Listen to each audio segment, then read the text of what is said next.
বাংলাদেশে বিএনপি বা জামাত বা ছাত্রদের এনসিপি গ্রিন সিগন্যাল ছাড়া আওয়ামী লীগের বাপের ক্ষমতা নাই মিছিল করে। আওয়ামী লীগ বিএনপির আশকারা পাইয়া মিছিল করতেছে না, শুধু বিএনপি আওয়ামী লীগের মিছিল করে দিচ্ছে। হ্যাঁ বা বেশ, এইভাবে তারা আওয়ামী লীগকে বাঁচাই রেখে জনগণকে ভয় দেখাইতে চায়। বিএনপি ক্ষমতায় আসার আগেই দলটার নেতা কর্মী এবং তাদের আত্মীয় স্বজনরা আওয়ামী লীগের রাজনৈতিক স্বার্থ রক্ষার জন্য কতটা মরিয়া হয়ে উঠছে এ খবর পড়লেই সেটা বুঝতে পারবেন। আওয়ামী লীগকে যারা রুখে দিতে পারবে তারাই আগামী বাংলাদেশের নেতা হবে। বিএনপি রুখতে না চাইলে তো মাঠ ফাঁকা থাকবে না।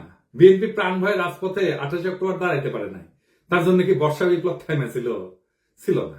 ফার্মের কন্ট্রাডিকশন গুলো নিয়ে আলাপ করি না, চাইলে করা যায়। ফার্ম কইতেছে 71 একটা রেড লাইন, এই রেড লাইন ক্রস করলে বাংলাদেশের রাজনীতি করা যাবে না। এই জন্য নাকি জামাত মেইনস্ট্রিম হইতে পারে নাই। আজিব বাত। বিএনপি কি 71 কে অন করে?